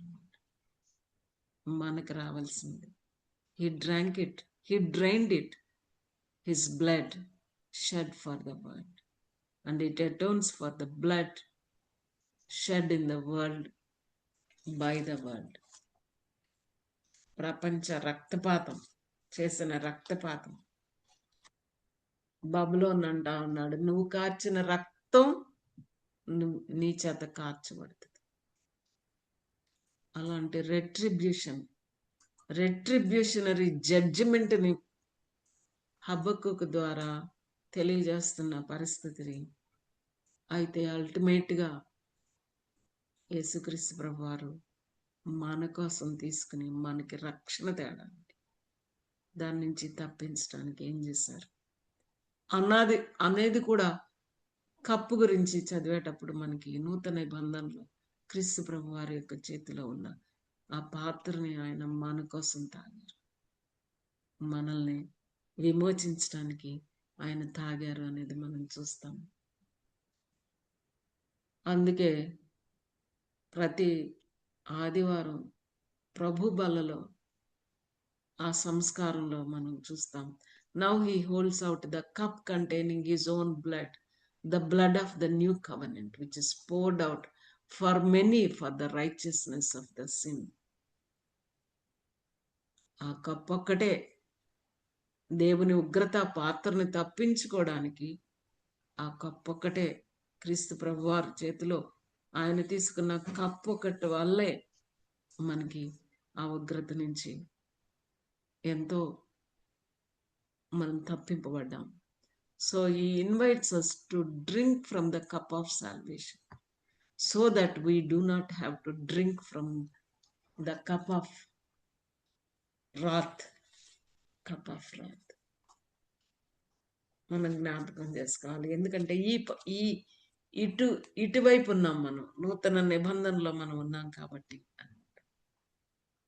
కానీ హబక్కూకుతో దేవుడు హబక్కూకు వేసిన ప్రశ్నలన్నిటికీ కూడా ఎంత చక్కగా జవాబు చెప్తున్నాడు అనేది మనం చూస్తాం. 17వ వచనం, లెబనోనుకు నువ్వు చేసిన బలాత్కారం, బెదిరింపులు, బలాత్కారం, నరహత్య, తాగించటం, మత్తెక్కించేయడం, మానాన్ని చూడటం, బలత్కరించటం,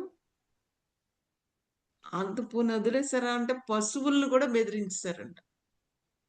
అంటే పశువులకు చేసిన బెదిరింపును కూడా పట్టించుకునే దేవుడు. వాట్ ఏ గాడ్ అండి Bible, the God of the Bible, what a God he's.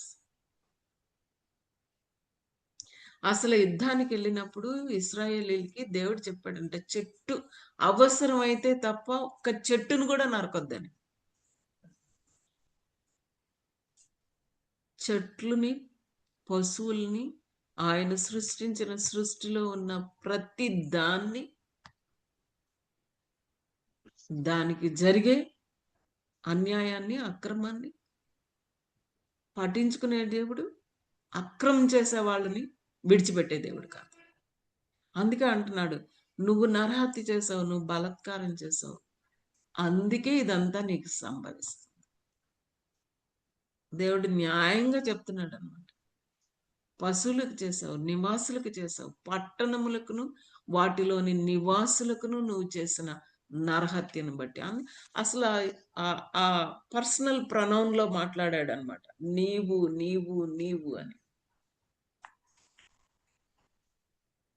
The reason the Lord would abase the Chaldeans is stated in verse 17. ఏంటి చేశాడు? Abused trees and animals.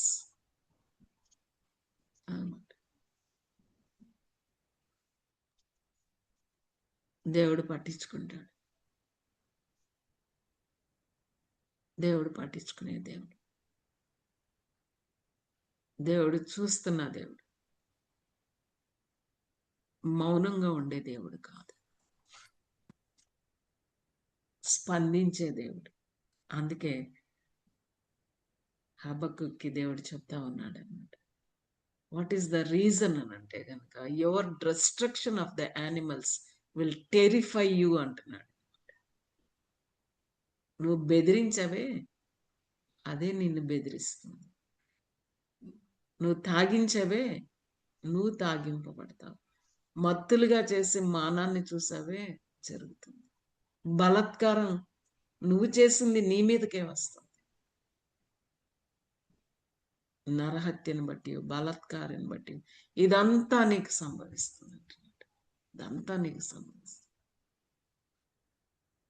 ఎంత రూత్లెస్ గా చేసావో నువ్వు, అందుకే ఇదంతా నీకు సంభవిస్తుందని చెప్తున్నాను అన్నమాట. సో యెషయా గ్రంథం 14:8 కూడా ఇవే మాటలు మనకి కనబడతాయి. ఇవే మాటలు కనబడతాయి. వైలెన్స్ మనుషులకి చేశాడు. తమని తాము కాపాడుకోలేని వల్నరబుల్ పీపుల్కి అధికారం ఇచ్చాడు కదా అని వెర్రవీగి చేశాడు అన్నమాట. సో ఏం జరుగుతుంది స్పష్టంగా చెప్పేశాడు. 15 నుంచి 17 వరకు మనం చూస్తే కనుక, lord rebuked both the drunk and those who promoted the drunkenness. ఇద్దరిని కూడా చేసినట్టుగా మనం చూస్తాం ఉంటాం. సో పర్వాలేదు, కొంచెం మద్యపానీయం తీసుకుంటే ఫీల్ గుడ్ అంట, బాగుంటది కొంచెం. కానీ దేవుడు ఏమంటున్నాడంటే కనుక, it fills you with shame instead of glory అని చెప్తున్నాడు. ఎంతో కేర్ఫుల్గా, ఎంతో జాగ్రత్తగా. అందుకే ఇది మనకి ఏం తెలియజేస్తుందంటే, it shows our responsibility to care for and protect our neighbours. Violence, destruction, bloodshed, demolition, ఇవి చేశారండి. ఇవి చేశారండి. ఒక రకంగా మనుషులకి చేశారంటే దేవుని యొక్క అధికారాన్ని ధిక్కరించారు.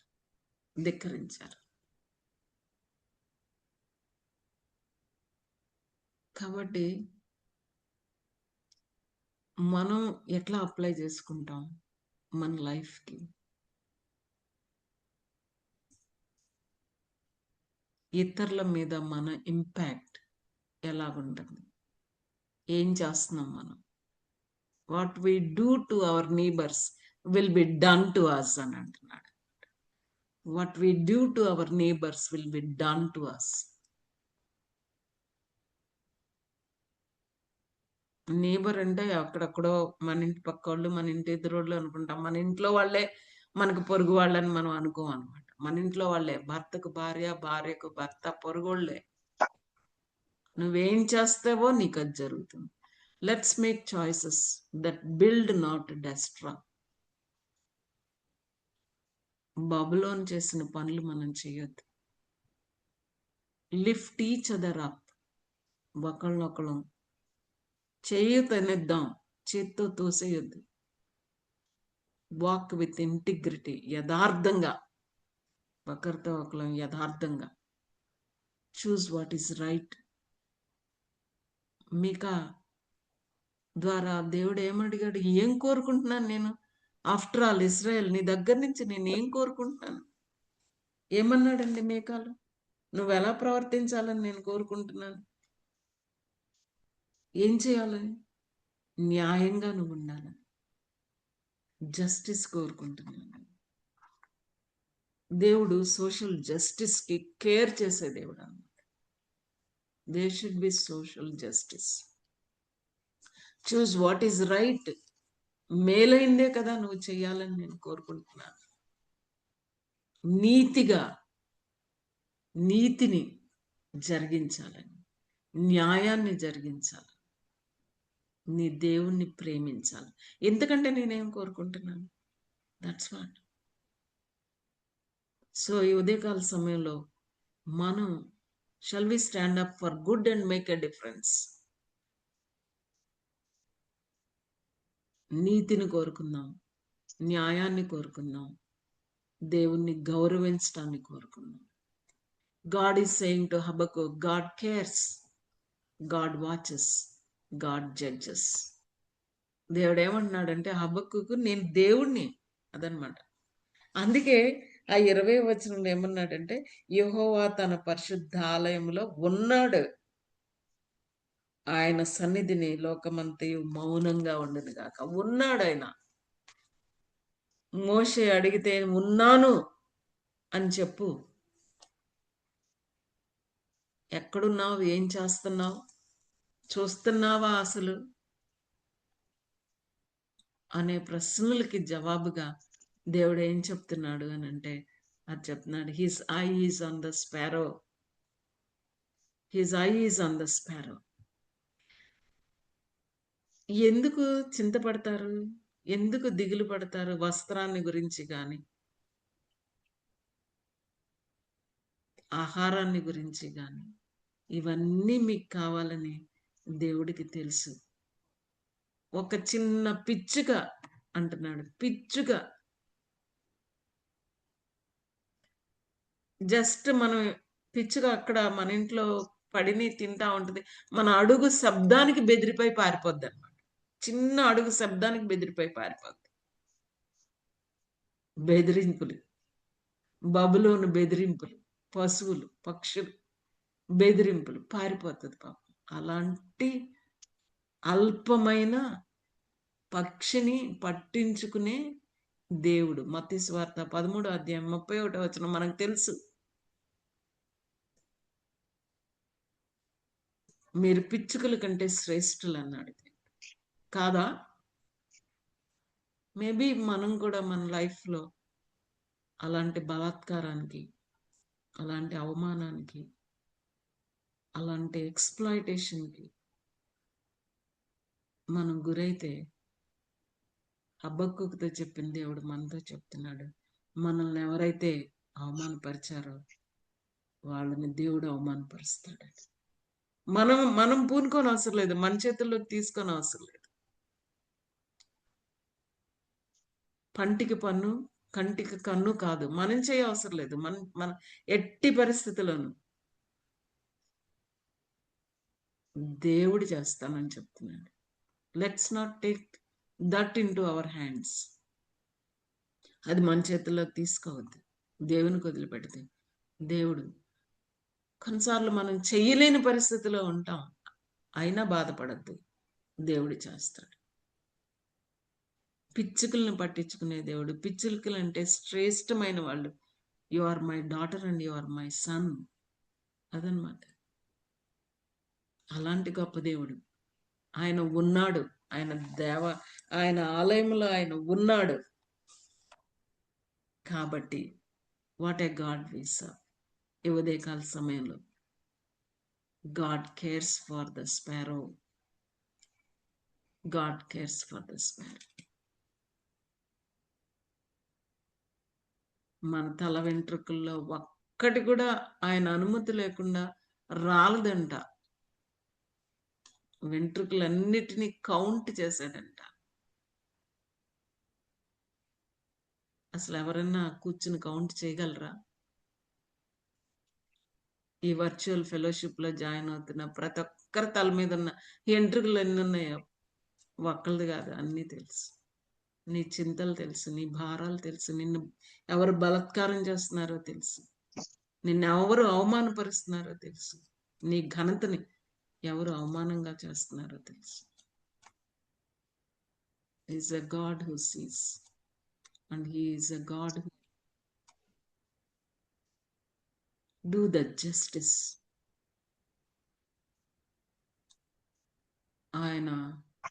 ఆయన కోర్టులో ఏమాత్రము అన్యాయం జరగదు, న్యాయమే జరుగుతుంది. హబక్కూకు అని చెప్తున్నాడు అనమాట. భయపడకుడి, పిచ్చుకల కంటే శ్రేష్ఠులు మీరు. భయపడక హబక్కూకు, భయపడకు అని చెప్తున్నట్టుగా మనం చూస్తాం. 18 నుంచి 19 వరకు చూసే టైంకి అక్కడికి వెళ్ళాడంటే ఐడలేటరీ, విగ్రహాలు. ఎందుకండి మనిషి విగ్రహం చేసుకుంటాడు? విగ్రహం ఏం చేస్తుందండి? మనమే తయారు చేసుకుంటాం విగ్రహాన్ని. మనం ఎక్కడ పెడితే అది అక్కడే ఉంటుంది, కదలదు, మెదలదు.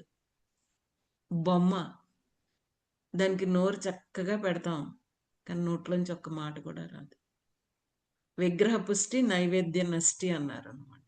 అది పాత విగ్రహం, మోగ బొమ్మ, మాట్లాడదు. అంటే మనం ఏం చేసినా చూడదు, కనదు, వినదు, మాట్లాడదు. ఎందుకు? శ్వాస లేదు, లైఫ్లెస్. ఇట్స్ అన్ ఐడల్, అదనమాట. బొమ్మ. అంతే అంతే, అక్కడుంది.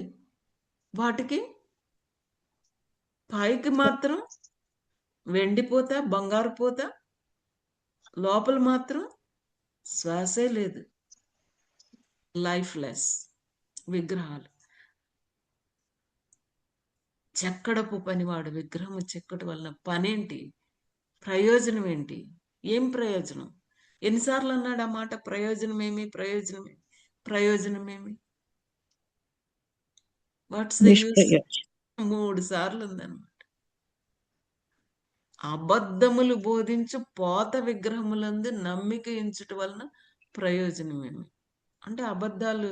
మరి నోరు లేదు కదా, పైన అన్నాడు నోరు లేదని, మరి ఏం బోధిస్తుంది?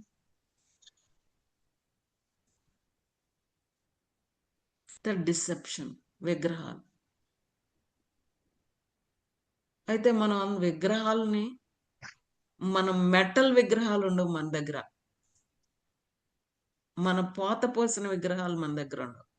మెంటల్ ఐడల్స్ ఉంటాయి మన హృదయాల్లో, మన మనసులో. ఒక్కొక్కరికి ఒక్కటే అనమాట. మెటల్ కాదు, మెంటల్ ఐడల్స్ మనసులో, అదనమాట పెట్టుకుంటాం మనం. there's no use comparison with verse 20 అనమాట. కంప్లీట్ చేసేస్తున్నాడు. ఆ 5 వర్స్ ని దేవుడు హబక్కూకుతో సుదీర్ఘంగా మాట్లాడాడు అనమాట. సుదీర్ఘంగా మాట్లాడి మొత్తం రాసే అన్నాడు. అందుకే ఈరోజు మనం చదువుకోగలుగుతున్నాం అనమాట. God wants this revolution to be published, to be written and published for all centuries. యుగాలన్నిటికీ, తరాలన్నిటికీ దేవుడు చెప్పిన ఈ జవాబు రాయబడాలని, పబ్లిష్ చేయబడాలి. లెజిబుల్ గా చదివేవాడు రెస్పాన్స్ రావాలి. ఎవడైతే చదువుతున్నాడో చదివేవాడు పరిగెత్తుతూ చదవాలి. పరిగెత్తేవాడు అర్థం చేసుకునేలా చదవాలి. చదివిన తర్వాత మార్పుతో పరిగెత్తాలి. ఇంత చదివాక కూడా ఈ 2వ అధ్యాయంలో దేవుని తీర్పులు బబులోను పట్ల, బబులోను లాంటి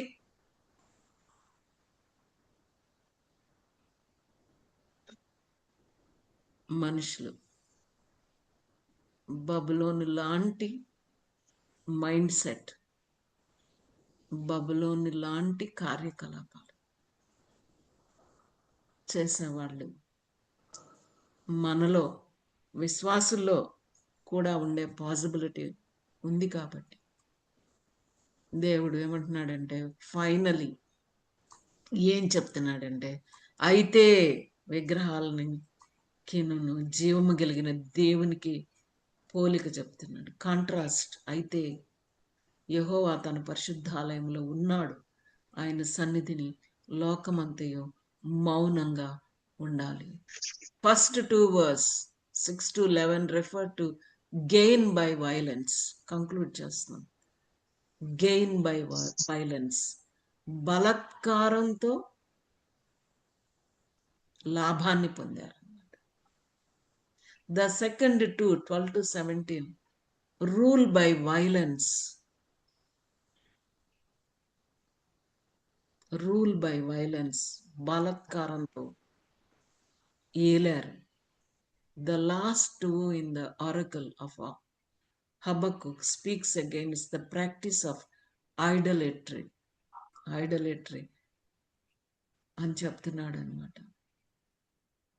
Idolatry. అవి చూడవు, అవి మాట్లాడవు, వినవు, ఇలా శ్వాస మాట్లాడవు, శ్వాస పిలుచుకోదు. లేదు, అదనమాట. లేదు. అలాంటి పరిస్థితుల్లో మనం చూస్తున్నాం. కాబట్టి కీర్తన 115 4 నుంచి 8లో కూడా మనం చూస్తాం. కీర్తనాకారుడు కూడా ఇవే మాటలు, విగ్రహాలు అవి మనుషుల చేతి పనులు అన్నాడు అనమాట.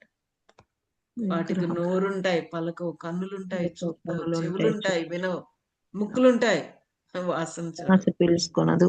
చేతులుంటాయి, పట్టుకో, పాదాలుంటాయి, నడవు, గొంతుకుంటుంది, మాట్లాడు. ప్రకటన గ్రంథం 9:20లో కూడా మనం చూస్తాం ఏంటంటే, వాటిని చేయవారు, వాటి యందు నమ్మిక ఉంచు వారందరూ వాటి వంటి వారై ఉన్నారు. అంతే. అలాంటి వాళ్ళు మనం చూస్తాం. ఇర్మియా చెప్పాడు, ఐజయా చెప్పాడు వీటిని గురించి.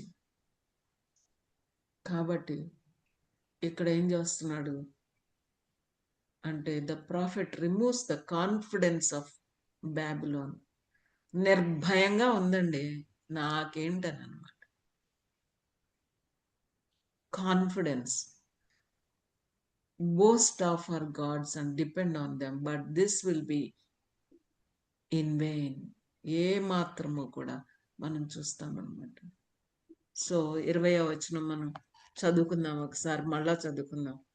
మన దేవుడు, మన దేవుడు ఎవరైనా చెప్పండి. 20వ వచనంలో ఉంది. యెహోవా దేవుడు, యెహోవా దేవుడు, ఆయన ఉన్నాడు.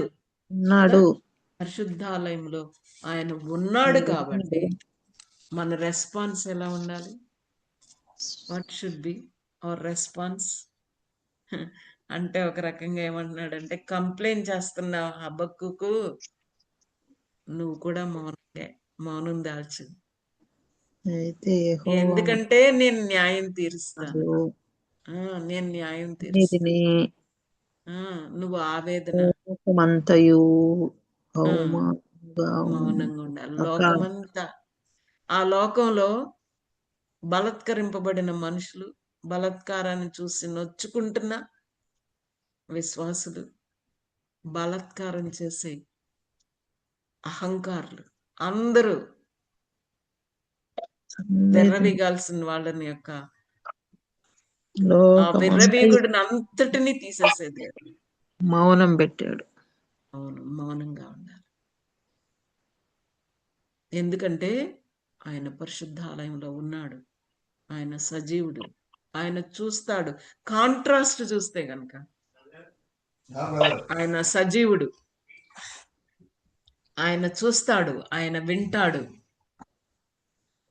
ఆయన పట్టించుకుంటాడు, ఆయన న్యాయం చేస్తాడు. ఆయన న్యాయమైన తీర్పులు ఆయన ముందు వెడలుతున్నాయి కాబట్టి, ఆయన చేస్తాడు కాబట్టి చింతేలా, దిగులేలా, బెదిరేలా, పిచ్చుకల కంటే శ్రేష్టమైన వాళ్ళు కాబట్టి అలాంటి గొప్ప దేవుడున్నాడు హబక్కూకు. నేనున్నాను, నేనున్నాను. God with us even today. అక్రమం చేయడానికి, అక్రమంతో సంపాదించడానికి, అన్యాయంతో, బలత్కారంతో ప్రజల యొక్క మానాన్ని చూపెట్టడానికి, లైంగికంగా వాళ్ళని దోచుకోవడానికి ఉన్న మనుషులు, అలాంటి వాళ్ళకి ఎంత భయం రావాలి. ఇది వింటా ఉంటే ఎంత భయం రావాలి, ఎంత భయం రావాలి.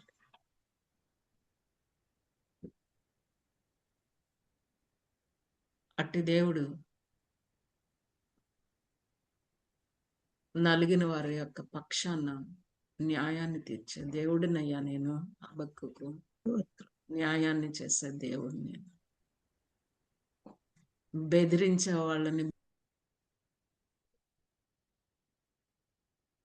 చేసిన వాళ్ళని, వాళ్ళ బలాత్కారాన్ని వాళ్ళ మీదకే తెచ్చే దేవుడిని.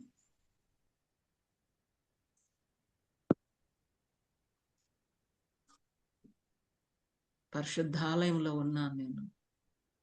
మౌనంగా ఉండటం అంటే ఆయన్ని స్తుతించటమే, ఆయన్ని ఆరాధించటమే, ఆయన యొక్క సర్వాధికారానికి అప్పగించుకోవడమే మౌనంగా మన విధి. అంటే. దుఃఖాన్ని, బాధని, దిగుల్ని ఆయన సన్నిధిలో పెట్టడమే. నేనున్నాను నీతోనే, నేను చూస్తున్నాను నీకు జరుగుతుందంతా, నేను ఊరుకోను, న్యాయం తీరుస్తాను. What a God we have. అలాంటి గొప్ప దేవుణ్ణి ఆశ్రయిద్దామా? అలాంటి గొప్ప దేవుణ్ణి ఆనుకుందామా? ఆమేన్. ఆయన సన్నిధిలో కెళ్ళి ఆయన్ని ఆరాధిద్దామా? May God bless you. Amen. Thank you ma'am. Thank you. Thank you madam. Praise the Lord. Habakkuk గ్రంథము 2వ అధ్యాయం ద్వారా అక్రమ సంపాదన, అమానవీయత, అధర్మము, మత్తు మరియు విగ్రహారాధనకు సంబంధించిన శ్రమల గురించి అద్భుతమైన వాక్య పరిచర్య చేసిన డాక్టర్ రత్న గ్రేస్ గారికి వర్చువల్ ప్రేయర్ ఫెలోషిప్ తరపున కృతజ్ఞతలండి. మరి కాపర్లు ఎవరు మన సహవాసంలో ఇది మన లేరండి, లెఫ్ట్ అయిపోయినట్టున్నారు. Sister praise the Lord. ముగింపు ప్రార్థన చేయవలసిందిగా విమర్శికేషన్ గా చేయండి బ్రదర్ చెప్పండి. ప్రైజ్ ది లార్డ్ అండి. అందరికీ నేను బాబీ రత్నాకర్ అండి. మనందరి తరపున రత్న గ్రేస్ అక్క గారికి కృతజ్ఞతలు తెలియజేసుకుంటున్నాను. ఆల్మోస్ట్ 7 అయిపోయింది ఈరోజు. మరి మనం 6:30కే ముగించుకుంటాం, కానీ మరి అక్క వాక్యం చెప్తా ఉన్నారు కదా అని మనం టైం రిమైండ్ చేయలేదు. అయితే మరి కొంతమంది బాబీ పాస్టర్స్ సారీ, నాకు ఇక్కడ టైం కూడా కనబట్లా. నేను న్యూస్ ఫీడ్ లో వచ్చున్నాను, అందువల్ల ఐఎమ్ వెరీ వెరీ సారీ. పర్వాలేదక్క. యూజువల్ గా 6:30కి అదే నేను ముగిస్తాం. వెరీ పర్వాలేదు. పర్టికులర్. అవును, నాకు తెలుసు, నేను చూసుకోలేకపోయాను. Okay, very sorry. పర్లేదక్క, పర్లేదు, నో ప్రాబ్లం అక్క. ప్రార్థన చేసి ముగించండి. పాస్టర్స్ ఎవరైనా మరి కొద్దిగా ఉండేవారు, ఒక ఇద్దరు ముగ్గురు ఉన్నారు, కానీ వాళ్ళు లీవ్ అయ్యారు. నో ప్రాబ్లం, మనం ప్రార్థన చేసుకుందాం. మరి హబక్కూకు గ్రంథం గురించి మరి మనకి స్టడీ చేసిన అక్క గారికి వందనములు తెలియజేస్తా ఉన్నాను. మరి ఒకసారి నేను జ్ఞాపకం చేద్దాం అనుకుంటున్నాను ఏంటంటే, హబక్కూకు గురించి అంతకుముందు కూడా లార్జర్ కాంటెక్స్ట్ మనం మర్చిపోకూడదు. మరి ఇశ్రాయేలీలు వారి నిబంధన విషయంలో సరిగా లేనందున వాళ్ళు చేస్తున్న, దేవుని ప్రజలే చేస్తున్న ఆ యొక్క భయంకరమైన అక్రమ జీవితాలని గురించి దేవుడు ఏం చేయకుండా వదిలేస్తున్నాడని మొట్టమొదటిగా బాధపడుతూ అడుగుతాడు హబక్కూకు. యూదా ప్రజల్ని ఏంటి, వాళ్ళు ఇంత ఇదిగా దేవునికి విరోధంగా జీవిస్తామంటే నువ్వేం చేయటం లేదేంటి అని అడుగుతాడు దేవుణ్ణి అడుగుతాడు హబక్కూకు. యూదా ప్రజలు ఇట్లా ఉంటే నువ్వేం చేయట్లేదు ఏంటని. అప్పుడు దేవుడు ఏం చెప్తాడంటే, బబులోన్ని నేను సిద్ధం చేస్తున్నాను యూదా ప్రజల్ని తీర్పు తీర్చడానికని.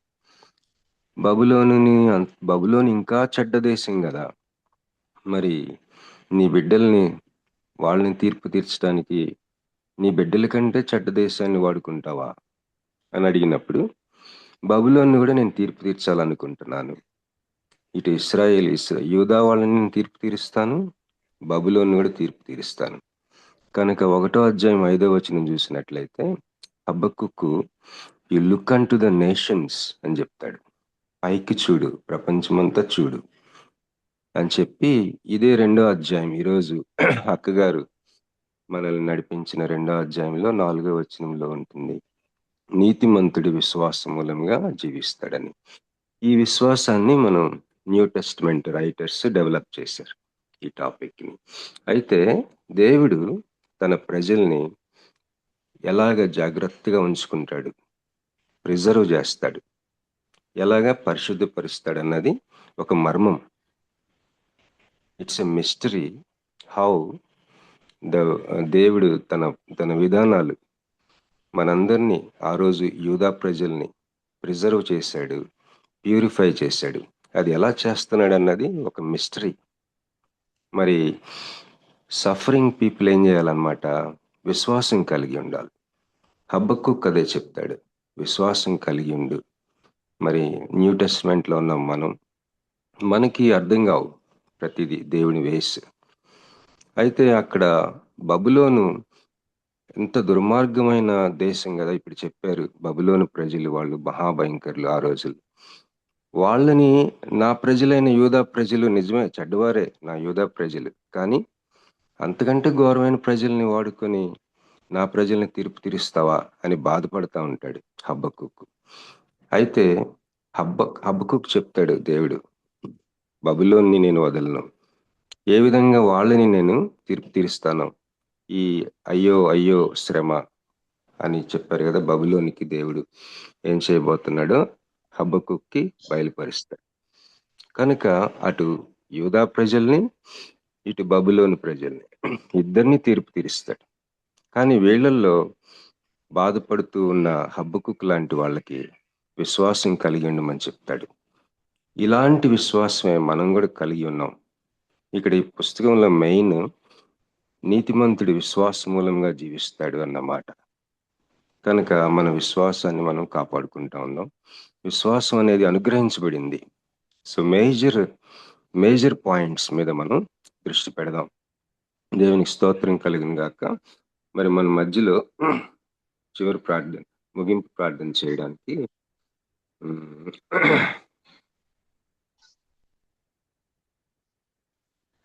అమ్మ ప్రసీద సిస్టర్ గారు మీరు చేస్తారా? పరలోక ప్రార్థన చేసుకొని మీరు క్లోజింగ్ చేయండి. ఎవరు? విమలా సుకేష్ని గారు. అలాగే సిస్టర్ విమలా సుకేష్ని గారు చేయండి అమ్మా. ప్రార్థన చేసుకుందామండి. స్తోత్రం. సర్వోన్నతుడ, సర్వశక్తిమంతుడ, గొప్ప దేవా, జీవం గల నాయన, నీకు వందనాలు, స్తోత్రాలు, స్తుతి చెల్లిస్తుంటున్నాం నాయన. ఈ ఉదయకాలన్న తండ్రి, మంచి వాక్యము చేత మమ్మను బలపరిచి, స్థిరపరిచి, ధైర్యపరిచి నా తండ్రి నీకు వందనాలు, స్తోత్రాలు, స్తుతి. రత్న గ్రేస్ గారిని నా తండ్రి మీ బూరగా వాడుకొని మాతో మాట్లాడిన విధానం బట్టి వందనాలు. ప్రతి వాక్యము నా తండ్రి మా హృదయంలో నిలిపిన విధానాన్ని బట్టి వందనాలు నైనా, స్తోత్రాలు, స్తుతి చెల్లిస్తుంటున్నాం. అవునా తండ్రి, మా యొక్క ఆత్మీయ జీవితాన్ని నా తండ్రి ప్రతి ఉదయం ఈ విధముగా హెచ్చరిస్తూ, బలపరుస్తూ, ధైర్యపరుస్తూ ఉన్న రీతిని బట్టి నీకు వందనాలు నైనా, స్తోత్రాలు. మీరు ప్రత్యేకంగా మమ్మల్ని ఎన్నుకున్నారు, ఏర్పరచుకున్నారు నైనా, నీకు స్తోత్రం తండ్రి. భద్రపరుస్తున్నారు నా తండ్రి, నీలో మీ హస్తంలో నైనా మమ్మల్ని చెక్కుకుంటున్నారు నా తండ్రి, నీకు స్తోత్రాలు. మీ మాటల చేత నా తండ్రి మా హృదయాన్ని నింపుతున్నారు నాయనా, నీకు వందనాలు తండ్రి. స్తుతి స్తోత్రాలు, ఇటు స్తుతి స్తోత్రాలు చాలవు కానీ నా తండ్రి, నా ప్రభువా, మా దగ్గర ఏది లేదు కనుక నా తండ్రి నీకు కృతజ్ఞతాస్తులు చెల్లిస్తూ మాత్రమే నాయనా నిన్ను ఆరాధించగలం నా తండ్రి. స్తోత్రం, వందనాలు, స్తుతి చెల్లిస్తుంటున్నాం. ఇంకా ఇంకా ఇంకా ఎక్కువగా నా తండ్రి ఈ పరిశుద్ధ వాక్యము, సత్య వాక్యము, నిజమైన వాక్యాన్ని నా తండ్రి మేము విని అనుకరించి జీవించటకు మాకు ఒక్కొక్కరికి నైనా నీ జ్ఞానముతో నింపుమని, నీ పరిశుద్ధాత్మ శక్తి చేత మమ్మను బలపరిచి నింపమని వేడుకొని ప్రార్థిస్తున్నాం. అవునా తండ్రి, ఈ లోకంలో మాకు సత్యమైన జీవితము, నిజమైన జీవితము నా తండ్రి ప్రభు అయిన యేసు క్రీస్తును అనుసరించి నడిచే ఈ జీవితం మాకు కావాలి నా తండ్రి. ఇటు జీవితాన్ని మాకు ఇస్తున్నందుకై మీకు వందనాలు, స్తోత్రాలు, స్తుతులు చెల్లిస్తూ చెప్పిన అమ్మగారిని బట్టి వందనాలు నైనా. అరేంజ్ చేసిన ఈ ప్లాట్ఫామ్ ను అరేంజ్ చేసిన బాబీ గారిని బట్టి నీకు వందనాలు నా తండ్రి. సహకరిస్తున్న ప్రతి బిడ్డను బట్టి నీకు వందనాలు. ప్రతి ఒక్కరూ నీ చేత ఏర్పరచబడిన వారు, ఎన్నుకొనబడిన వారమని మేము గ్రహించుంటున్నాం. మీకు స్తోత్రాలు, స్తుతులు నాయన. ఇటు వాక్యాన్ని నా తండ్రి నిర్లక్ష్యం చేస్తూ ఆగిపోతుంటున్న బిడ్డలను మీరు బలపరచండి నాయన. నా తండ్రి బిడ్డలతో మీరు మాట్లాడండి నా తండ్రి. ప్రతి ఉదయం ఈ విధముగా వాక్యం చేత బలపరచబడుటకు వారిని ఎంకరేజ్ చేయమని వేడుకొని ప్రార్థిస్తూ, దయగల తండ్రి మీరు నా తండ్రి నిజమైన దేవుడవు, సత్యమైన తండ్రివి, ప్రభుడవు, రక్షకుడు, విమోచకుడు.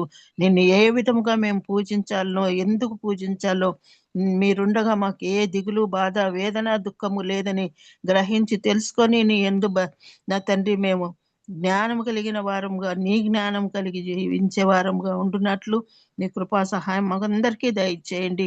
మీరు ఏర్పరిచిన పరలోక రాజ్యంలో మేము చేరగలిగే కృపను మాకు దయచేయమని, నీ రాకడలో మేము ఎత్తబడే గుంపులో లేపబడే గుంపులో ఉంటున్నట్లు కృప దయచేసి సహాయం దయచేయమని ఈ సమయాన్ని మాకు ఇచ్చినందుకే మరొకసారి స్తోత్రాలు చెల్లిస్తూ ప్రార్థన నా ప్రభు అయిన క్రీస్తు యేసు నామమున పేరిట అడిగి వేడుకొని పొంది ఉంటున్నాం తండ్రి. ఆమేన్. పరలోకమందున్న మా తండ్రి, మీ నామం పరిశుద్ధపరచబడును గాక, నీ రాజ్యం వచ్చును గాక, నీ చిత్తం పరలోకమందు ఎలాగో భూమి యందు నెరవేరును గాక. మాకు కావలసిన అనుదిన ఆహారం నేడు మాకు దయచేయము. మా ఎడల అపరాధము చేయ వారిని క్షమించినట్లు మా అపరాధములను క్షమించుము. మమ్మ శోధన లేక కీడు నుండి తప్పించుము. ఎందుకంటే రాజ్యం, శక్తి, మహిమ నిరంతరము నీదై ఉంటున్నది నా తండ్రి. ఆమేన్. ఇప్పుడు మన పరమ తండ్రి అయిన దేవుని ప్రేమయు, మన ప్రభు అయిన యేసుక్రీస్తు వారి కృపయు, పరిశుద్ధాత్మ యొక్క అన్యోన్య సహవాసము, మరి ఆయన అనుగ్రహించే ఆ యొక్క మర్మముతో కూడిన కాపుదల, భద్రత, మన విశ్వాసాలని కాపాడే ఆయన సహవాసము మనకి చేరి వచ్చిన ప్రతి ఒక్కరికి యూట్యూబ్ ద్వారా కూర్చున్న మీకు అందరికీ తోడైండు కాక. బ్రదర్, కూడి వచ్చిన విశ్వాసులైన పరిశుద్ధులందరికీ వర్చువల్ ప్రేయర్ ఫెలోషిప్ తరఫున కృతజ్ఞతలండి. ప్రభు చిత్తమైతే రేపటి దినాన్ని తిరిగి కలుసుకుందాం. అంతవరకు సెలవు. Praise the lord to all.